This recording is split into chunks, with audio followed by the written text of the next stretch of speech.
চিড়িয়াখানার জমি বেচে দিতে চাইছে রাজ্য। বিক্রির জন্য ইতিমধ্যেই টেন্ডার ডাকা হয়েছে। সুপ্রিম কোর্টের অতীতের নির্দেশিকা অমান্য করে কিভাবে এই জমি বিক্রি করা হচ্ছে প্রশ্ন তুলে হাইকোর্টে জনস্বার্থ মামলা দায়ের করার আবেদন। বিচারপতি সৌমেন সেন ও বিচারপতি স্মিতা দাস দের ডিভিশন বেঞ্চের দৃষ্টি আকর্ষণ। মামলাকারী মহালয়া চ্যাটার্জির আইনজীবী সব্যসাচী চ্যাটার্জি ডিভিশন বেঞ্চের দৃষ্টি আকর্ষণ করে দ্রুত মামলার শুনানি করার আবেদন জানান। ডিভিশন বেঞ্চ মামলা দায়ের করার অনুমতি দিয়েছে। আপনাদের স্মরণে থাকবে গত বছর বিরোধী দলনেতা শুভেন্দু অধিকারীর বিরুদ্ধে এই সিচুয়েশনের বিরুদ্ধে বা চিড়িয়াখানার জমি সরকারি জমি বিক্রি করে দেওয়ার বিরুদ্ধে সরব হয়েছিলেন। কলকাতা হাইকোর্টের অনুমতি নিয়ে গত বছর 8ই জানুয়ারি রবীন্দ্র সদন থেকে চিড়িয়াখানা পর্যন্ত মিছিল করেছিলেন তিনি।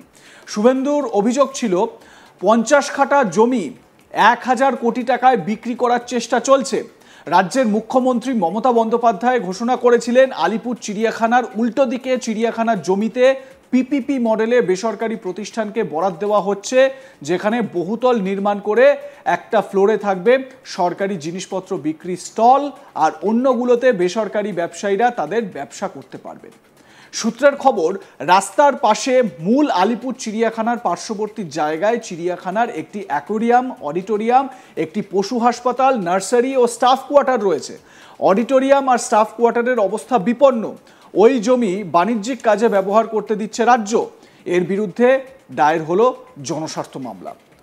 আমার সহকর্মী মানস নস্কর তার প্রতিবেদনে এ বিষয়ে কি বলছেন শোনাবো তার প্রতিবেদন। চিড়িয়াখানার জমি বেচে দিতে চাইছে রাজ্য সরকার, এরকমই চাঞ্চল্যকর অভিযোগ, এবং এই অভিযোগে কলকাতা হাইকোর্টে দায়ের হলো জনস্বার্থ মামলা।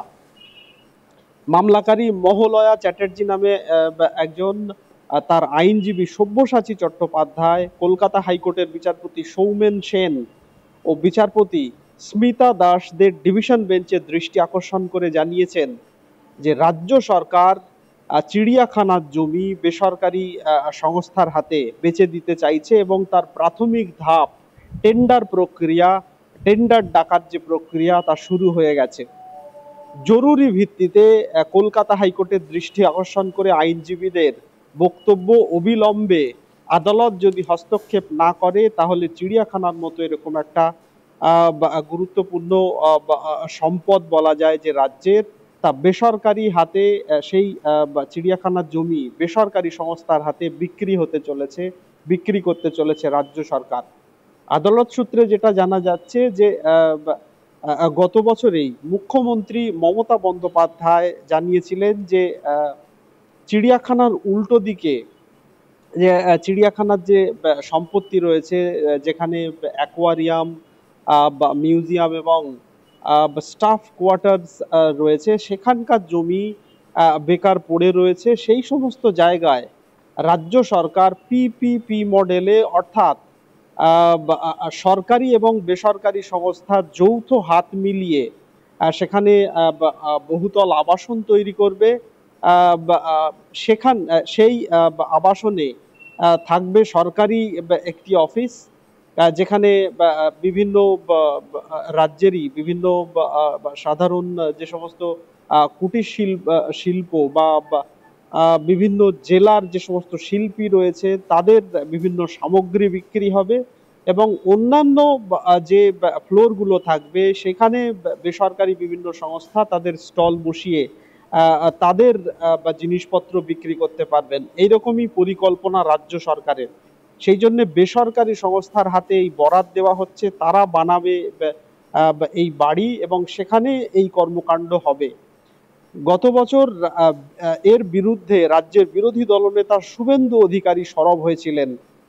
তিনি একেবারে অভিযোগ নিয়ে এসেছিলেন যে রাজ্য সরকার 50 কাঠা জমি 1000 কোটি টাকায় বিক্রি করতে চাইছে, এবং এর বিরুদ্ধে তিনি রবীন্দ্র সদন থেকে চিড়িয়াখানা পর্যন্ত বিক্ষোভ মিছিলের ডাক দিয়েছিলেন। কলকাতা পুলিশ অনুমতি না দেওয়ায় কলকাতা হাইকোর্টের দ্বারস্থ হয়ে সেই অনুমতি নিয়েছিলেন এবং সেই বিক্ষোভ মিছিল করেছিলেন। তারপরে এতদিন বলা যায় যে প্রায় বছরখানেক পুরো বিষয়টি চাপা পড়েছিল। রাজ্য সরকার এখন ফের এই নিয়ে নড়ে চড়ে বসেছে এবং সেই জমি বিক্রির প্রক্রিয়া অর্থাৎ টেন্ডার ডাকার কাজ শুরু হয়েছে। তাই নিয়ে তড়িঘড়ি কলকাতা হাইকোর্টে দায়ের হলো জনস্বার্থ মামলা। বিচারপতি সৌমেন সেন ও বিচারপতি স্মিতা দাসদের ডিভিশন বেঞ্চ আগামী বৃহস্পতিবার এই মামলাটি শুনানি করবেন বলে আশ্বাস দিয়েছেন। আইনজীবীরা দ্রুত জরুরি ভিত্তিতে শুনানির আবেদন জানিয়েছিলেন, যদিও দ্রুত ভিত্তিতে শুনানি করা সম্ভব নয় বলে আদালত জানায় এবং আগামী বৃহস্পতিবার কলকাতা হাইকোর্টের যে মামলা শুনানির যে তালিকা থাকে সেই তালিকাভুক্ত করা হবে বলে বিচারপতি সৌমেন সেনের ডিভিশন বেঞ্চ আশ্বাস দিয়েছে। প্রসঙ্গত সূত্রের খবর যে চিড়িয়াখানার উল্টো দিকের অ্যাকোয়ারিয়াম, মিউজিয়াম এবং স্টাফ কোয়ার্টারের যে জায়গা রয়েছে সেখানে পিপিপি মডেলে বেসরকারি সংস্থার হাতে দেওয়া হচ্ছে এই জমি।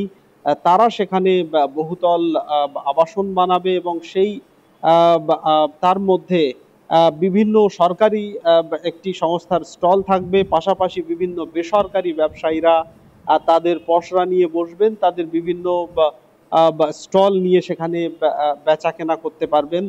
এতে রাজ্য সরকারের রাজস্ব হবে বা সামগ্রিকভাবে সাধারণ মানুষ লাভজনক হবে বলে রাজ্যের মুখ্যমন্ত্রী বলেছিলেন। কিন্তু আইনজীবীদের বক্তব্য, যেখানে চিড়িয়াখানায় বিভিন্ন পশু পাখির সংখ্যা কমে যাচ্ছে, চিড়িয়াখানায় ধীরে ধীরে পশু পাখির সংখ্যা কমছে, সে ব্যাপারে রাজ্য সরকার উদ্যোগী নয় বা রাজ্য সরকার সেই বিষয়ে সচেতন নয়। উল্টে কি করে চিড়িয়াখানার সম্পত্তি বিক্রি করা যায়, বেসরকারি হাতে তুলে দেওয়া যায়, সেই প্রচেষ্টা চালাচ্ছে রাজ্য সরকার বা তারই প্রক্রিয়া শুরু হয়েছে। সেই জন্য তড়িঘড়ি কলকাতা হাইকোর্টের দৃষ্টি আকর্ষণ করেছেন তারা। মামলাটি আগামী বৃহস্পতিবার শুনানি হতে পারে। যেটা জানতে পারা যাচ্ছে সূত্রের খবর মারফত, রাস্তার পাশে মানে আলিপুর চিড়িয়াখানা চত্বরে রাস্তার পাশে মূল আলিপুর চিড়িয়াখানার পার্শ্ববর্তী জায়গায় চিড়িয়াখানার একটি অ্যাকুয়ারিয়াম রয়েছে, অডিটোরিয়াম রয়েছে, একটি পশু হাসপাতাল, নার্সারি ও স্টাফ কোয়ার্টার রয়েছে। অডিটোরিয়াম আর স্টাফ কোয়ার্টারের অবস্থা বিপন্ন। ওই জমি বাণিজ্যিক কাজে ব্যবহার করতে দিচ্ছে রাজ্য।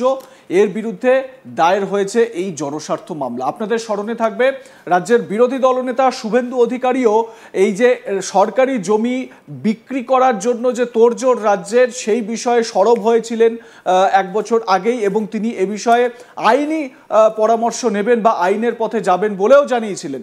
যদিও এই যে জনস্বার্থ মামলা, এটা শুভেন্দু অধিকারী করেননি, অন্য আরেকজন করেছেন এবং এই জনস্বার্থ মামলায় রাজ্যকে এবার হলফনামা দিতে হবে বা রাজ্যকে জানাতে হবে যে এই চিড়িয়াখানা সংলগ্ন যে জমি, যেটা নিয়ে অভিযোগ উঠছে বিক্রি করার বা বাণিজ্যিক কাজে ব্যবহার করার, সেই বিষয়ে হলফনামা দিয়ে নিশ্চয়ই জানতে চাইবে আদালত। কি আপডেট থাকে সেদিকে অবশ্যই আমাদের নজর থাকবে এবং বিস্তারিত আপনাদের সামনে আমরা তুলে ধরার চেষ্টা করব। দেখতে থাকুন আজ তাক বাংলা, সাবস্ক্রাইব করুন আমাদের ইউটিউব চ্যানেলটি, বেল আইকন প্রেস করুন নোটিফিকেশন পেতে।